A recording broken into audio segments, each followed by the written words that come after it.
Good morning, good afternoon, good evening, good night. I don't know when you are joining in with this episode of Faith Forward, but welcome. I'm so glad that you are on this journey with us. Today I want you to think about quicksand. I don't know what it is about me. I'm a little quirky, but I have this fascination and this desire to experience quicksand at some point in time. More than likely, I've probably seen too many kids' movies or an Indiana Jones movie. I'm sure he got lost in quicksand at some point in time. Whatever it may be, what would it be like, not the movie version of quicksand, but the actual version of quicksand? What is that like to have this feeling of being sucked in and unable to get out without some sort of an external force, a vine or a friend or some sort of person who would come in and save us from the sinking quicksand? I want to experience quicksand, but on the other side, I think it would probably be pretty dangerous and my wife would not be happy with me. Regardless, today I want us to think about quicksand.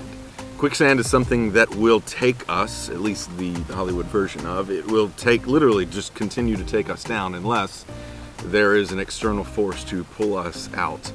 I want us today to read Psalm 32, at least the first 5 verses or so, and see just the sweet words of David when he understands what it's like to be pulled out of a situation that is his own doing.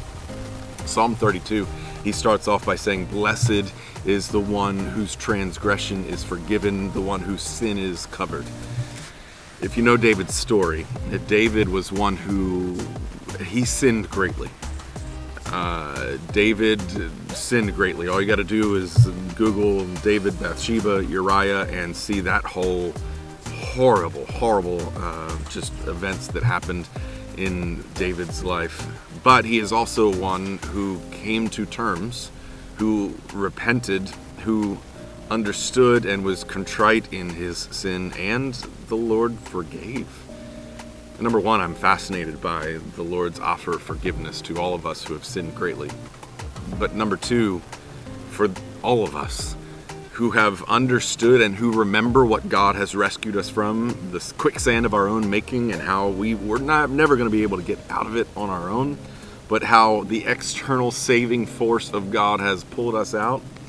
I would imagine if we were to look back at the things in our lives that God has forgiven us of, saved us from, that we would probably easily identify with the words of David to say, Blessed is the one whose transgression is forgiven, the one whose sin is covered. So to my brothers and sisters of Christ, those of us who are sons and daughters, saved and forgiven, feel your blessing today.